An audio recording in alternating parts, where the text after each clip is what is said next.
Former Congresswoman Heather Wilson, one of the state's ranking Republicans, and former state Senate Pro Tem President Richard Romero, certainly a long-time Democratic power around here, are both with us tonight. Thank you for being with us. Thank you.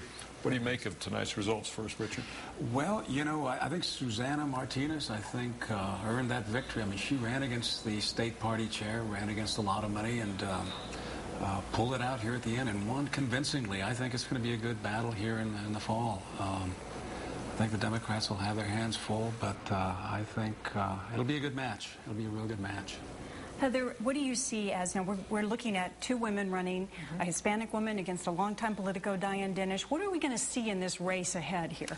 One of the things, Susana Martinez started almost completely unknown and finished very, very strong in this Republican primary, but she has tremendous appeal across New Mexico and with independents and conservative Democrats.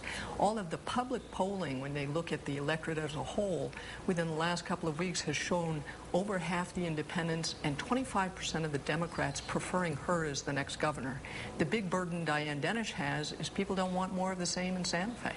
And so we, as Republicans, have nominated a conservative who has appeal to conservative Democrats and independents, who's known as a reformer, who's taking on corruption. And so I think this is going to be a very hotly contested race, and the environment favors Susana Martinez. All right, Alan Way concedes the Republican governor's race. We were about to ask Richard Romero, what do you think Diane Dennis has to do now against Susana Martinez to be successful in the Well, I think they need to tell the public, you know, who she really is. Obviously, she's a new person on the political scene, and I'm sure they'll do all their research, or they've probably already done that. It's going to be an interesting race because she's rather new. Diane, of course, is a lady that's run a few statewide races, so I think she'll have that as an advantage. I tend to agree with Heather that the independents will play a big role here. And I think that, obviously it's going to be a lot of work, but I think the Democrats will do well. I think the ticket, if it's Colon at this point, it looks like he's pulling ahead, will be a good ticket. I think it'll be one that I think will excite people and get them out to vote. And I think that's always been the Democrats' challenge, is to get people to vote. So that'll be their challenge. There was a lot of friction toward the end in the Republican Party, and there were attack ads against Way Martinez. How can they heal that now and make a united push to go up against a tough candidate with Diane Dennis on the Democratic side? Of course, is the challenge when Republicans have a primary and Mrs. Dennis did not. But one of the interesting things is that because of that primary, it's now a dead-even race between Mrs. Dennis and Susana Martinez.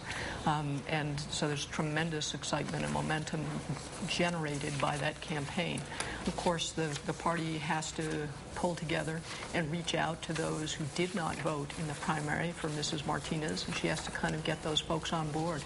And Richard's right. The Democrats in this state have an advantage in voter registration, and Mrs. Dennis has an advantage in money. You know, she's got $2.5 million in the bank. She has the disadvantage of a lousy environment for an incumbent to be running when people in New Mexico are ready for a change.